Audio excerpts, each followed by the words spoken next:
Hello friends, welcome back to my YouTube channel future नेसेस academy. आज हम discuss करने वाले ओबीजी के एक इम्पोर्टेंट टॉपिक्स पीपीएस के बारे में जो अक्सर एग्जाम में पूछता है। पोस्टमार्टम में लास्ट 10 ईयर अपडेट देखे तो हम लास्ट 6 बार ये क्वेश्चन पूछ चुका है पोस्टमार्टम हेमरेज के बारे में।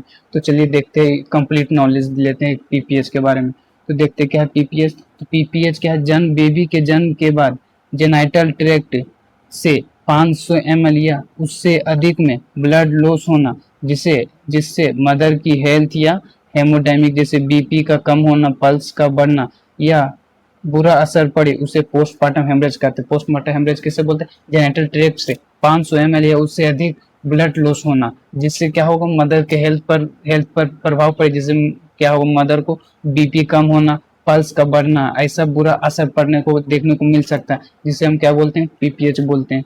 आगे बढ़ते हैं और पीपीएच और क्या है देखते हैं। इन सीजन सेक्शन में क्या होता है? 1000 ml से अधिक ब्लड लॉस को माना जाता है। अगर सीजन सेक्शन डिलीवरी हुआ है, अगर 1000 ml से ज्यादा ब्लड लॉस हो गया तो उसे हम क्या मानते हैं? तो पोस्टमार्टम हेमरेज के उसके कैटेगरी में रखा गया है। ठीक है, अब देखेंगे टाइप्स पीपीएच, कितने प्रकार के पोस्टमार्टम हेमरेज होते हैं। तो टाइप्स ऑफ पीपीएच देखें तो primary PPH and secondary PPH. Primary PPH क्या होता है? तो बेबी के जन्म के 24 घंटे के भीतर होने वाले एक्सेसिव ब्लीडिंग, यह कॉमन और खतरनाक होती है। यानी 24 बेबी के जन्म के बाद 24 घंटे के अंदर जो ब्लीडिंग होती है उसे हम प्राइमरी पीपीएच बोलते हैं। और सेकेंडरी पीपीएच किसे बोलते हैं? तो बेबी के जन्म के 24 घंटे के बाद से 6 वीक्स यानी परपुरियम पीरियड के भीतर होने वाली ब्लीडिंग को सेकेंडरी पीपीएच करते हैं। यानी कि क्लियर अंडरस्टैंडिंग है। प्राइमरी पीपीएच क्या है? तो बेबी के जन्म के 24 घंटे के अंदर जो एक्सेसिव ब्लीडिंग होती है, यह सबसे कॉमन होती है और खतरनाक होती है, उसे हम प्राइमरी पीपीएच बोलते हैं। और सेकेंडरी पीपीएच किसे बोलते हैं? बेबी के जन्म के बाद, यानी बेबी के जन्म के 24 घंटे के बाद से 6 वीक यानी पूरे परपुरियम पीरियड के दौरान होने वाली ब्लीडिंग को हम क्या बोलते हैं? सेकेंडरी पीपीएच बोलते हैं। ठीक है, तो चलिए आगे बढ़ते हैं। इसके क्या क्या कारण होते हैं देखते हैं। पीपीएच के क्या क्या कारण है, इसके कारण क्या है? तो 40 से कारण, ऐसे पीपीएच के कारण अननोन है, लेकिन 40 माना गया कि होता है। क्या होता है? 40 क्या होता है? टी से क्या होता है? टोन होता है, टी से टिश्यू होता है, और टी से क्या होता है? फिर ट्रोमा होता है, एंड टी से थ्रोम्बिन होता है। थ्रोम्बिन दिखेगा आपको, एक सेकेंड। थ्रोम्बिन है ना, थ्रोम्बिन। देखते हैं टोनिक क्या है। तो टोनिक का मेडिकल देखे तो अटोनिक यूटर यानी गर्भाशय की सिकुड़न क्षमता खत्म होना, जिसके कारण होता है, या 80% होता है। 80% केस हमारा टोनिक होता है, टोन वाला होता है। और 10% कौन सा होता है? रिटेन प्लेसेंटा, यानी प्लेसेंटा का मेम्ब्रेन का टुकड़ा अंदर छूट जाने से पीपीएस देखने को मिलता है। फिर क्या होता है? जेनाइटल ट्रैक्ट लेसिनेशन यानी वेजाइना सर्विक्स या पेट्यूरियम का फटना, जैसे किसी ट्रॉमा के कारण वेजाइना यानी सर्विक्स या किसी इंजुरी के कारण वहाँ ब्लीडिंग होना शुरू हो गया है ना, उसके कारण भी होता है। ये 99% केसेस देखने को मिलते हैं, है ना। और थ्रोम्बिन का देखें तो कोएगुलोनोपैथी को खून का थक्का ना जमने के कारण कारण अगर ब्लड क्लॉट नहीं हो पाता है तो ये 1% केसेज में देखने को मिलता है। 1%, ये भी बहुत रेयर होता है ना। अब देखते टोन क्या है और इसमें होता क्या है एक्चुअल में। तो टोन क्या है? यानी अटोनिक यूट्रस। क्या होता है टोन? तो डिलीवरी के बाद गर्भाशय की मांसपेशियां यानी यूट्राइन मसल्स ठीक से सिकुड़ती नहीं है, इसे क्या बोलते हैं? टोन बोलते हैं। यानी मसल गर्भाशय के जो मसल्स होती है अगर ठीक से नहीं सिकुड़ती है, उसे हम टोन कहते हैं, है ना। अब क्यों होता है? तो लंबे समय तक लेबर चलना यानी प्रोलॉन्ग्ड लेबर, गर्भाशय का बहुत अधिक फैला जाना, या जैसे जुड़वा बच्चे या हाइड्रोमेन, जैसे जुड़वा बच्चा हो गया हो, या फिर हाइड्रोमेन यानी पानी ज्यादा एक्सेसिव मात्रा में एमनियोटिक फ्लूइड भरा हुआ, इसके कारण भी देखने को मिले। जैसे कि डायग्राम यहाँ 2 दिया हुआ है ना, इसको देखिएगा। इसलिए टोन देखने को मिलता है। क्यों कभी मिली? अब इसका परिणाम क्या है? तो गर्भाशय की ब्लड वेसल्स खुली रह जाती है, जिसके कारण क्या होता है? अगर ये पूरा फैला हुआ रहेगा, अगर सिकुड़ेगा नहीं और ये फैला रहेगा तो क्या करेगा? ये हमारी ब्लड वेसल्स को खुली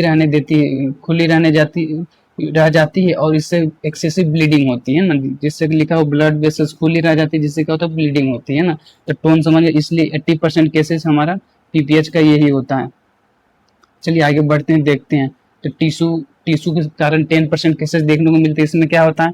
तो प्लेसेंटा का पूरा या उसका कोई छोटा सा यानी कोटिलिडोन या मेम्ब्रेन्स गर्भाशय के अंदर ही रह जाना, यानी प्लेसेंटा का छोटा सा टुकड़ा का गर्भाशय के अंदर रह जाना, इसे क्या बोलते हैं हम, टिश्यू यानी रिटेन टिश्यू 10%। इसका क्या परिणाम होगा, जब तक अंदरूनी हिस्से खाली नहीं होगा, जब तक कि यूट्रस खाली नहीं होगा तो गर्भाशय से यानी टिश्यू इनसाइड जो रहेगा तो कॉन्ट्रैक्ट सही से नहीं होगा और ब्लीडिंग कंटिन्यू जारी रहेगी, है ना। इसलिए यानी जब गर्भाशय कॉन्ट्रैक्ट ही नहीं होगा तो ब्लीडिंग कंटिन्यू जारी रहेगा, है ना। इसलिए इसका क्या क्या करेंगे, तो हम जो अंदर जो हमारा कोटिल्यून यानी जो प्लेसेंटा का टुकड़ा छोड़िएगा उसको निकालेंगे और ब्लीडिंग को फिर हमारा क्या होगा, यूट्रस कॉन्ट्रैक्ट होगा जिससे ब्लीडिंग रुक जाएगी, है ना।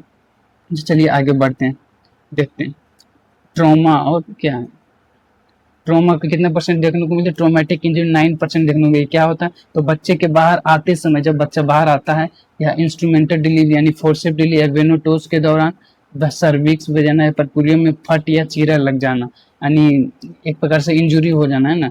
पेरिनियम वाले पार्ट पर इंजुरी होने, सर्विक्स या वेजाइना पेरिनियम वाला पार्ट कट पे चीरा लगना, इंजुरी होने जिससे कारण ब्लीडिंग होता है। ये होता है ट्रॉमा क्या होता है ये दिखा गया। अब इसके परिणाम क्या होंगे, अगर यानी इंजुरी हो गई उससे क्या होगा, यदि गर्भाशय पूरी तरह कॉन्ट्रैक्टेड है लेकिन फिर भी चमकीली लाल ब्राइट रेड ब्लड आ रहा है तो यह ट्रॉमा का संकेत देता है। यदि क्या होता है, अगर यूट्रस ऊपर कॉन्ट्रैक्ट हो गई है और फिर भी ब्लीडिंग देखने को मिल रहा है ब्राइट रेड कलर में, तो यह इंडिकेट कर रहा है कि कहीं ना कहीं ट्रॉमा के कारण ब्लीडिंग हुई, कहीं ना कहीं इंजुरी हुई है उसको। चलिए आगे देखते हैं थ्रोम्बिन के बारे में। तो ये क्या है, तो कोगुलेशन डिसऑर्डर 1% में देखने को मिलता है ना, बहुत रेयर होता है, 1% है, इसलिए दिया गया, इसको 1% कैटेगरी में रखा गया है। क्या होता है, तो माँ के खून में थक्का जमने वाले तत्व जो क्लोटिंग फैक्टर की कमी हो जाती है, यानी मदर्स के जो होता है क्लोटिंग, मदर्स के ब्लड में क्लोटिंग फैक्टर से कमी के कारण खून जमना बंद हो जाना।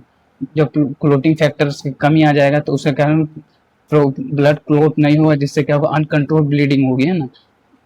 अब इससे क्यों होता है, तो यह प्री एक्लेम्सिया, एब्रेप्सियो प्लेसेंटा या पुरानी किसी बीमारी जैसे आईटीपी, हेमोफीलिया के कारण होता है। हेमोफीलिया खुद एक ब्लीडिंग डिसऑर्डर है, हेमोफीलिया बहुत ब्लीडिंग डिसऑर्डर जिसको हेमोफीलिया हो जाता है, उसका ब्लीडिंग कहीं से भी छोटा सा भी कट लगने, छोटा सा भी चीरा लगने पे ना बहुत ज्यादा एक्सेसिव ब्लीडिंग होता है। चलिए आगे बढ़ते हैं इसी के साथ, अब देखते हैं इसके क्या क्या क्लिनिकल फीचर्स हैं, साइन देखते हैं। एक्सेसिव ब्लीडिंग देखने को मिलेगा, है ना, लगातार तेज खून का बहना और हाइपोवोल्मिक शॉक क्या क्या देखेंगे, तो ब्लड प्रेशर बीपी का कम होना, यानी हाइपोटेंशन, पल्स रेट का तेज होना, टैकीकार्डिया देखने को मिलेगा, त्वचा का ठंडा या पीला पड़ जाना, पेल यानी पीला हो जाना, कोल्ड क्लेमी स्किन ठंडा पड़ जाना। यूट्रस का कंडीशन क्या होगा, तो अटोनिक होगा, पीपीएच में एब्डोमिनल पल्पिटेशन करने पर यूट्रस सॉफ्ट और बोजी यानी जैसा यानी स्पंज जैसा महसूस होगा, सॉफ्ट होगा और स्पंज जैसा महसूस होगा। रेस्टलेस और चक्कर आना, मरीज को क्या लगेगा, बेचैनी होगा और चक्कर आएगा। ठीक है, ये साइंस सिम्टम देखने को मिलेगा उसको। अब देखते हैं इसका मेडिकल और इसका ऑब्स्टेट्रिकल मैनेजमेंट हम क्या करेंगे। तो अगर अटोनिक यूट्रस के कारण उसको पीपीएच होगा तो हम उसको क्या करेंगे, सबसे पहले उसके लिए क्या करेंगे, तो हम फंडल मसाज करेंगे। अगर गर्भाशय ढीला हो तो क्या करेंगे, फंडल मसाज करेंगे। पेट के ऊपर से गर्भाशय की लगातार मसाज करें जब तक वह हार्ड ना हो जाए। गर्भाशय का कंटिन्यू हमको क्या करना, मसाज करना, ताकि यूट्रस हार्ड हो जाए, ताकि ना जब तक वो हार्ड ना हो जाए। जैसे कि देख सकते हैं कि मसाज किया जा रहा है ना, जैसे सब लेयर दिया हुआ क्या है, तो ये मसाज मसाज कहाँ, यहाँ यहाँ हो रहा है ना, ये फिर यूट्रस, ये यूट्रस है और फिर ये क्या, ये फंडस है ना। चलिए देखते हैं, यूट्रोटोनिक दवाई दिया जाती है, कौन सी दवाई देते हैं, तो oxytocin injection, oxytocin ivy fluids में मिलाकर देते हैं। और क्या करते हैं हम इसमें, ऑक्सीटोनिक में कौन कौन सी और दवाइयाँ आ जाती है, तो इंजेक्शन मेथाइलोगोमेट्रिन, यानी जैसे हम अक्सर फेमस है मेथार्जिन से 0.2 mg देते हैं, IM दें। ये कॉन्ट्राइंडिकेटेड इन हाई बीपी, अगर पेशेंट हाइपरटेंशन का पेशेंट है, हाई यानी हाई बीपी है अगर पेशेंट को, तो उसको कॉन्ट्राइंडिकेटेड होता है, मेथार्जिन नहीं दिया जाता है ना, उसके लिए कॉन्ट्रा इंडिकेटेड है मेथार्जिन। ऑक्सीटोसिन क्या करता है, रेगुलेटेड इंटोनिमेंटेंट इन ए प्रोटीन आईवी फॉर्मिन, है ना। और मेथार्जिन को नॉन क्या है, नोनुटेशन प्लस एसटीडी ब्रेटर्स टैब मीजोप्रोस्ट देते हैं 800 mg रेक्टली, इसको फिर रेक्टल रूट में हम टैब मीजोप्रोस्ट डालते हैं ताकि उससे भी ब्लीडिंग को, उससे यूट्रस क्या हो, कॉन्ट्रैक्ट हो। मीजोप्रोस्टोल क्या, मीजोपोजोमिक कोलाइडली ऑफ एमजी मेम्ब्रेन, वही वही लिखा हुआ है। उसका कहना है कि उसे यूट्रस का कॉन्ट्रैक्ट जो कॉन्ट्रैक्शन शुरू हो जाता है, जिससे धीरे धीरे क्या जो टोन है वो यूट्रस से धीरे धीरे नॉर्मल होना शुरू हो जाता है। चलिए आगे बढ़ते हैं। बाय मैनुअल कंप्रेशन क्या है, तो दबाना। बाय मैनुअल कंप्रेशन, एक हाथ वेजाइना के अंदर और दूसरा पेट के ऊपर रखकर यूट्रस के दोनों तरफ से कंप्रेशन दिया जाता है। जैसा कि आप डायग्राम में देख सकते हैं, एक हाथ वेजाइना के अंदर रखा गया है और दूसरा हाथ यूट्रस के ऊपर, और दोनों तरफ से कंप्रेशन दिया जाता है, एक दूसरे के अपोजिट कंप्रेशन दिया जाता है।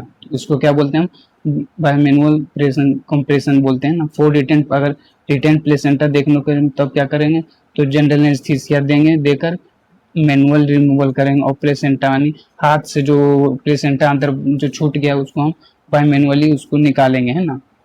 अगर ट्रॉमा के कारण ब्लीडिंग हो रहा है तो उस सिचुएशन में हम क्या करेंगे, तो उसके लिए करेंगे टीयर या लेक्सीवेशन को ढूंढना, तुरंत स्टेराइल सूचर्स टाके से रिपेयर कर। अगर कहीं टीयर या फिर ट्रॉमा दिख रहा है वहाँ हम क्या करेंगे, प्रॉपर सूचर लगाएंगे। ठीक है, चलिए आगे। सर्जिकल मैनेजमेंट में क्या क्या करेंगे, पोस्टमार्टम हेमरेज का सर्जिकल मैनेजमेंट क्या क्या करते हैं, तो अगर यूट्राइन टेम्पोनेट, इसमें क्या होता है, तो यूट्रस के अंदर बैक्टीरी बैलून डालकर ब्लीडिंग को रोकना। अगर ब्लीडिंग नहीं रुकता है तो हम यूट्रस के अंदर क्या एक बैक्टीरी बैलून आता है, उसको हम डालते हैं बाय द सर्विक्स और उसको हम फुलाते हैं, जिससे क्या होता है ब्लीडिंग रुक जाता है ना। इसको क्या बोलता है, यूट्राइन टेम्पोनेट बोलते हैं। ठीक है, अब दिन नेक्स्ट क्या है, तो सर्जिकल सूचर्स, तो क्या करते हैं, बी लंच सूचर्स लगाना, बी लंच सूचर लगाया जाता है। और हिस्टेरेक्टोमी, क्या हिस्टेरेक्टोमी क्या होता है, तो यदि माँ की जान को बहुत खतरा हो और ब्लीडिंग ना रुके, अगर ब्लीडिंग ना रुके माँ की जान पर बहुत ज़्यादा खतरा आ रहा, तो आखिरी विकल्प के रूप में यूट्रस को काट कर बाहर निकाल दिया जाता है, यूट्रस को कम्प्लीटली रिमूव कर दिया जाता है, जिसको हम क्या बोलते हैं, सर्जिकल मेजरमेंट, इसको क्या बोलते हैं, hysterectomy. Use tamponade for initially surgical attempt, surgical attempt के तुरंत टेम्पोनेट का यूज किया जाता है, यानी सर्जिकल अटेम्प्ट लेने से पहले टेम्पोनेट का यूज किया जाता है। सूचर्स किस लिए, कंप्रेशंस के लिए होता है। Hysterectomy for mothers life, hysterectomy action कब लेते हैं, जब मदर्स के लाइफ था एक्सट्रीमली केसेस में, एक्सट्रीम बहुत ही रेयर केसेस में देखने को मिलता है ना। तो इसी के साथ आज हमारा पूरा पीपीएच कंप्लीट हुआ है ना। तो कैसा लगा आपको वीडियो, कमेंट सेक्शन में जरूर जवाब दीजिए। अगर आपको ये नोट्स चाहिए तो नोट्स के लिए कमेंट कीजिए, आपको मैं पीडीएफ प्रोवाइड कर दूंगा। अगर लाइक करें और कमेंट करें, सभी अपने दोस्तों को शेयर करें, और जितने भी हमारे अभी थर्ड ईयर के स्टूडेंट हैं उनको सभी ये मोस्ट इम्पोर्टेंट क्वेश्चन होने वाले हैं ये एग्जामिनेशन से, तो आप ज़्यादा से ज़्यादा लोगों को शेयर कीजिए, सपोर्ट कीजिए। Thanks for watching this video.